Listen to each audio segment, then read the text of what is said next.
FMI, ancla o remolque. Una comisión de la Asamblea busca declarar ilegítima la deuda con el Fondo Monetario Internacional y exige al gobierno no pagarla.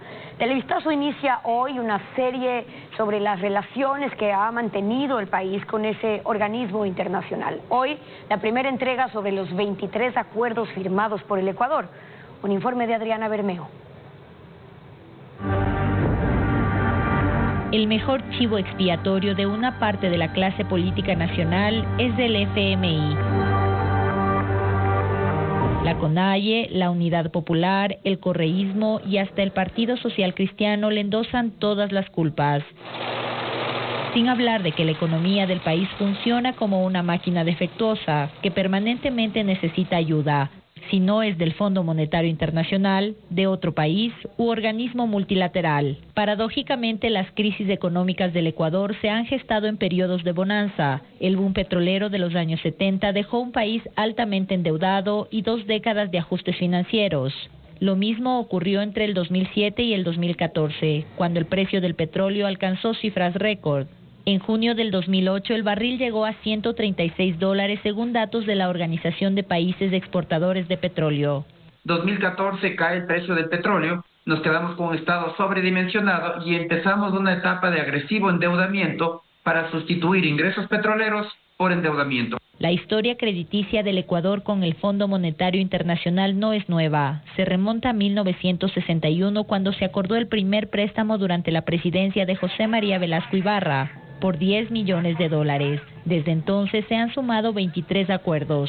En los últimos 8 años, los 4 gobiernos han solicitado ayuda del FMI. Rafael Correa cerró las puertas al Fondo Monetario Internacional desde que inició su mandato. Solo pidió un préstamo para enfrentar las consecuencias del terremoto de Manabí. Su gobierno recibió $364 millones en el 2016 mediante un sistema de financiamiento rápido. El gobierno no tiene que, para obtener ese financiamiento, hacer reformas de algún tipo en lo que se refiere a su política económica. Correa no hizo acuerdos con el FMI, pero sí pidió préstamos a China. Una investigación de Fernando Villavicencio, mientras presidía la Comisión de Fiscalización de la Asamblea, reveló que entre el 2009 y el 2016 Ecuador recibió créditos por $18.470 millones de China, con intereses mayores a los del FMI. Además, comprometió al país a entregar 1.325 millones de barriles de petróleo. Todo esto tras agotar fondos y reservas internas. En el 2020, el gobierno de Lenín Moreno, sin plata, acordó un crédito por $6.500 millones.